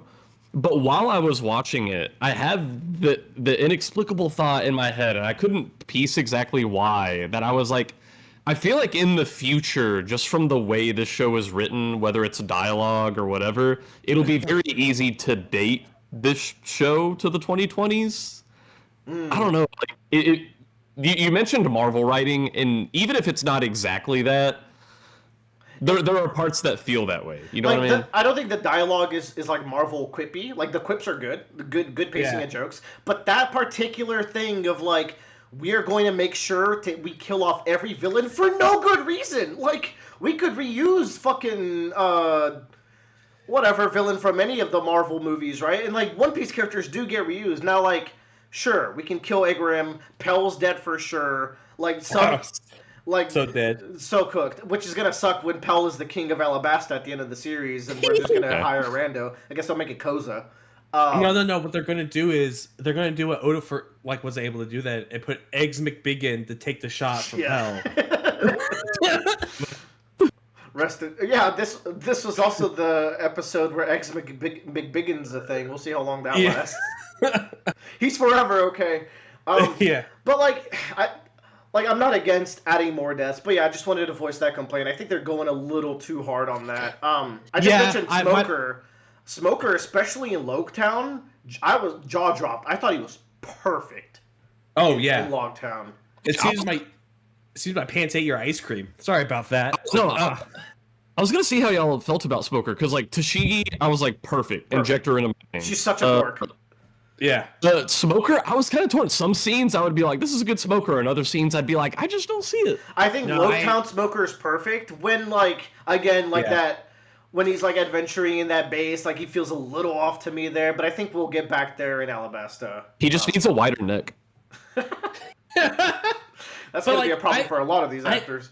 I like him a lot, I think. And like I really like that they kind of enhance his choreography in that Logtown fight. Like he takes Luffy and slingshots him. It's like, oh my god. It's like he gapped Luffy in like the CGI like coolness budget for sure. And so like I think he's really, really well done. And I think that character I like how they portrayed it's like he fucking laughed, Tashigi. This is what I saw the Pirate King do. Yeah. And like he changed the world. Like that's the kind of pirate that genuinely worries me. Like they just like formulated his psychology there in a really good way. Oh man, I love that scene because not that the original manga doesn't do this to a degree, but at a bare minimum once per episode and usually multiple times per episode, either Luffy will say he is going to be king of the pirates or another character will say he will be king of the pirates. And Smoker saying that I think was especially fun for Emmy because it's like, it's not just that allies assuredly saying he'll be king of the pirates. Smoker was like worried. He's like, I can just tell if I don't stop this guy, he's gonna be king of the pirates. Like, it's kind of sick. If this goes to normal One Piece, it's kind of sick that two of the first believers in Luffy are Shanks and fucking Smoker. Like, No. Speaking of laughter, the scene in Little Garden where like Usopp's getting his fucking head crushed in by Miss Valentine. Oh, Miss Valentine. No, Miss Valentine was doing things laughing? But she goes like, "Why are you laughing? You're about to die." I'm like, sick. Classic One Piece. Yeah. I will plant this flag. I think live action Garp is so fucking bad. I actually forgot how much I hate him until he showed up this season. It's like, oh my fucking god, I hate this portrayal. The most serious character in the entire show is Monkey D. Garp. How is that a sentence I'm saying? That is not Garp, brother. That guy is so serious and grumpy. Yeah. I don't fuck with it. That is a different character. I like the actor. He's doing like what they're telling him to do really well. How they're writing this character is not fucking Garp to me. You know, here's that. I don't disagree that Garp is probably the biggest deviation from the original, and I'm not just talking about the obvious fact that he was introduced sooner.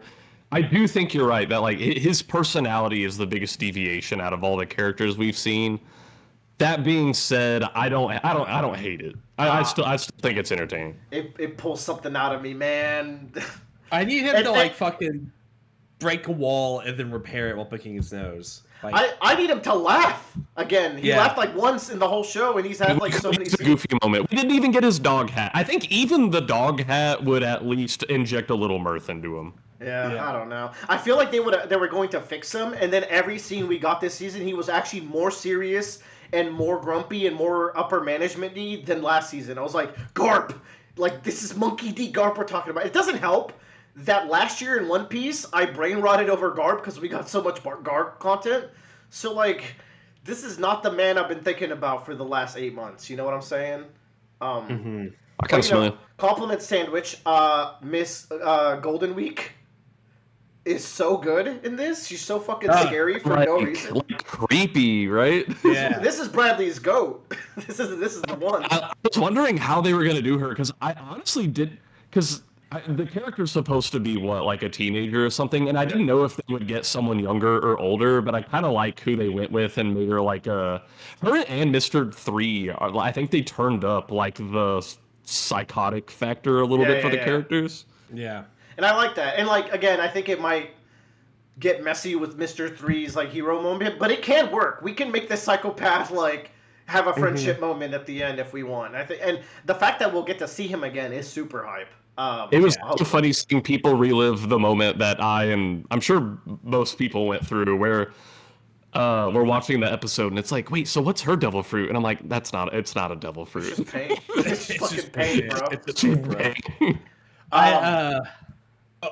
Another thing that I liked that they injected that was super fun was Zoro seeing the ghost of Mihawk while he's fighting guys. Pretty good. I like that. Yeah, I really liked it. Yeah. The entire drum cast I thought was super good. Kureha played her perfectly. I know Jamie Lee Curtis wanted to do it, but she had like a scheduling conflict. I'm happy with what we got for sure. Katie Seagal did great. You gonna say something, Riley? Yeah. Dr. Hiruluk? Oh my god, he was so tender and good. He was one of my favorite actors, and oh my god, I saw a clip I think on his social media of like right after they finished filming his final scene for the season. He was like, y'all, I've been doing acting for so many decades, and he's like, this show is just like one of the most fun experiences I've ever had in my life. I'm so happy to hear. Like, it makes me really happy that the crew likes the show as much as we do. Like, it's such a weird. There's no show like it, and I think that's why people like it. It's so sincere, which is One Piece, man. One Piece is fucking stupid, and it's gonna make you cry over a whale. Shout out to Brooke. Brooke is so good. I was not expecting that, but I was pretty happy about it. Oh. I like that it works because like, it's a spoiler a little bit ahead of time, but we see him as a skeleton, so people won't pick up on it right away. So it'll still work when we get there. Yeah. Also, they didn't use the rumble balls, but I actually think like that's fine because again they're gonna have to stretch Alabasta, so we can just do the whole introduction and all the forms in that fight and get like they give Chopper a good thing to do that season. I think it works out better too because it lets them like because they had to spend the CGI budget on like Smoker and the Giants and everything, like so. Yep. It just like they can focus more on that, and they have to spend it for like Crocodile next season too. Dalton was pretty good too, I will say. Yeah. He wasn't CGI. I think it was practical. No, he was practical for sure. Yeah. Man, I cannot believe I watched the entire show and Dr. Hurlock's hair didn't like take me out of it. That's how like he put a fucking hat on that thing, and I noticed that. I was like, "This is ridiculous." What I'm looking at. Dude, I saw him one scene, and then the next scene he had the hat on, and I was like, "Is his hair like just in there?" Yeah.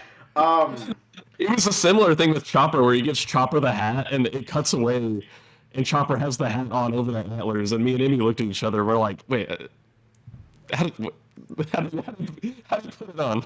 They did again whitewash him a little bit too because like they took out that bit where like he's forcing treatment on people and the treatment is not always great. Like they removed some of his quackiness, but the emotional beats were so 10 out of 10, man. That last 2 episodes, also them sailing out and them dropping the Goldie Roger and like setting up for Crocodile. I really like the last scenes of the season as well. The party, they did the chopstick noses. I know. Yeah. Oh, really good. Speaking of Goldie Roger, they're definitely framing this in a way to have you believe that Roger is Luffy's dad, right? Good. Yeah. Because that's what everyone thinks when that's announced in Imp All Down. And I was like, wow, they're revealing that he has a son really early. And it's like, oh, that's just going to make the Ace twist more twistier. So, fine. That's good. Yeah. I'm kind of cool with it. Yeah, I'm cool with it. I mean, that's all the like major characters and stuff I wanted to talk about. What else y'all got? I just curious for the future production of this show, because like this isn't even exclusive to One Piece. Whenever any new Netflix show comes out, I feel like a lot of times like they're only signing up for one season until they make sure it's a success, right? And then season 2 gets greenlit, and they actually were kind of making season 2 and 3 of the show concurrently. Like season 3 was filming all the way back in November, and I think they said it's going to be done by like June or July or something. It's coming out next year. Yeah, good. And so That's really cool that like after season 1 and they were sure it was going to be fine. They pretty quickly greenlit 2 and 3. I don't know if there is already a 4 or 5 coming, but they need to keep the ball rolling if we want to get as far as we can possibly They want to get. do everything, but I think my realistic dream is that the last episode is Return to Saboti. I think that is the perfect place to leave the story, and then you get like a montage of different arcs that they went to. We get just to get to see like a Luffy versus Katakuri shot, and then like a Kaido, just like as like a little montage with We Are or We Go singing in the back, and like I think that would be a realistic good ending. I think they want to get to Wano because Makenya was saying there's a very specific arc Oda wants us to get to. And earlier he was talking like how he wants to bulk up if he ever wants to play Wano Zoro. So I feel like Oda had Wano in mind as like the last point that he like really wanted to reach for. That's so far. It's not happening, brother. Fishman Island is undoable. It can't be done. Like, I did It's have a too highbrow. There's a controversial idea of something they could do here because eventually the actors are going to be 15 years older than they are now, right? And come on, and the time skip's only 2 years. People What are you sure going to do? love bitching about that for Stranger Things. Like, yeah, dude, actors grow old. And here's the thing: all these actors are already adults, right? And so they're going to change. They might get more wrinkly, but I don't think they're going to change too drastically. What we could do is, I don't know, all the way up into the time skip, we try to keep them looking as they are now. Both makeup and CGI are amazing tools in the current day. And then maybe for the live action, instead of the time skip being 2 years, what if it was a longer time skip and then we just take off the makeup and CGI and now they're just older and they're their actual age. 8 to 10 year time skip. I'm not against it. Fuck it. Like, it's crazy that the story of One Piece is happening in like the span of 3 years anyways, right? So it's fine. That's one way they could do the time skip in like a more realistic way, but I don't know. I don't mind it. I don't think that changes. What would that change in the story? Like, oh, I guess Blackbeard was in control for longer. They trained for longer. It would change. It would change the dynamic, though, of like, damn, we really only hung out for 6 months 10 years ago. Yeah, but it also changes like the generational thing from like that's kind of like a little bit of a theme of like One Piece, right? Where it's like the point is that like Garp and Roger and Whitebeard are all past their prime and it's time to move on, and then like you have Big Mom and like Whitebeard and like Garp have like accepted like this is not my era anymore, this is the end of it, whereas like Big Mom and Kaido cannot see their era ever ending, and so now like, and whereas really this is Luffy's era coming up and they're getting kicked out, right? So I think that's kind of like the bigger part is like this like rotational generation that's always going to be coming in like such short spans. So I think you would lose out on that. Something's got to give. I think that theme's out the window anyways, even if we make it a 2 year time skip, because they're going to just be looking older. For sure. There's no way to get around it. Yeah. I saw a great thought that someone had where it's like, if they ever make it to Wano and Luffy goes Gear 5, they should make Inaki anime in the show. I think that would be so sick. They could do like, I want them to do like Space Jam style. Yeah. God, like they just do, bro. That's why Oda wants to get there. Yeah, because like I want to see my cartoon. I got nothing else. The thought of that makes me very happy. It's gonna be a weird show though, when like that's now Luffy's default. Well, they don't have to make it his default battle phase, I guess. Yeah. All right, that's good for One Piece, I think, and we'll catch you guys in another 2 volumes or so. Shit's about to pop off. Damn. And hopefully next year we get season 3. Yep. Do you think? That's it. Yep. Only 3 people with devil fruits have ever fought Emu. And only 3 people with devil fruits have ever, and only 1 person with a devil fruit has fought Dominus Reversi. Just remember that. Well, Big Mom and Kaido fought Emu through Saturn. I don't think Lin had a devil fruit. Oh yeah, no, she did. And Kaido, okay, so that's Kaido 4 had total. Make it 5. Yeah, no. I was thinking of Kaido. But wait, was Big Mom in that attack? Yeah. She does. Everyone fought Emu, bro. Everyone caught hands. Yeah. Okay. So Yeah. okay, 4 people. Only 23 people with fruits have ever fought Emu. But only one of them stopped Domi Reversi. Also, okay. Here's the other thing, right? Chopper's just that good of a doctor, Joe. You're right. Yes, I wasn't kidding there. He's the cure-all. Okay, but like, eye patch piece. Like, is this the arc? Like, does someone get an eye patch? Do we not get till Joy Boy? Like that'll be the man with the burn scar, and he'll fly up on the old Oro Jackson, which has the now hatched egg, and he'll have an eye patch on his face. The egg. Can't forget the egg. I think you're right. I think it's Joy Boy. No pirate has had a peg leg aside from Zeph, I guess. I feel like no pirate has had a peg leg except for that one guy who was a pirate.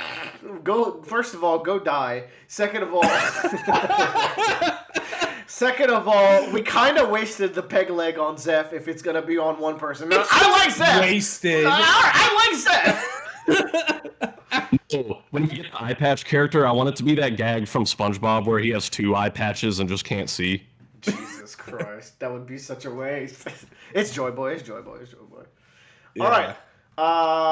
I did want to ask. Do you think next season is just Alabasta, or are we doing Jaya too, and then we end in Skypiea? I think it's just Alabasta. I think it's just Alabasta. That's gonna be I think stretched, bro. 8 hours of Alabasta. I think they can do it, especially if they flesh out like the Smoker and Tashigi stuff. Yeah, they're gonna loop Tashigi, Smoker, Kobe and Helmeppo will be part of the season too, I think. Yeah, they're also gonna stretch out the revolution, like the rebellion stuff. I think as well. True. I'm looking forward to Koza stuff. Koza's really good. Yeah. Look, Chopper looked fine, right? Chopper looks good. Yeah. Karoo! Dude, I was missing Karoo in Little Garden because a big part that's charming about Little Garden is that the main party is Luffy, Usopp, Karoo. That is so weird. Like, I love that about it. What's her name? The woman that plays Vivi hinted and kind of confirmed that Alabasta has big ducks. Yeah. They got big ducks. They mentioned it. So, like... Karoo was name dropped, so he will be there, but I missed him, I will say. And, but he better look majestic. Someone also pointed out that, like, you know, it kind of makes sense because why would you have the fucking like mascot of your like land following you around while you're trying to be? Oh, I had no idea what he was doing with Vivi, bro. It is so obvious. It's so fucking funny. I do wish we got to see. She went undercover with her country's birds. Yeah. Oh my God. I do wish we got the scene where the Unluckies flew down and drew pictures of everyone and showed it to Nami and then flew off. I do kind of miss that. We got to see the pictures later. Yeah, we did. But it's such a good gag. It's a great scene though. That whole fight with Sanji and the Unluckies. Oh, they had the arc theme playing on the hold line. I thought that was great too. Yeah. They have a lot of song themes like that. I also say they really love Chopper saying shit. Like, they think it's the funniest thing on the planet. Mm-hmm. They hammer that one in. And it is pretty funny the first time. It is. That's One Piece. Goodbye, everyone. We go. Bye.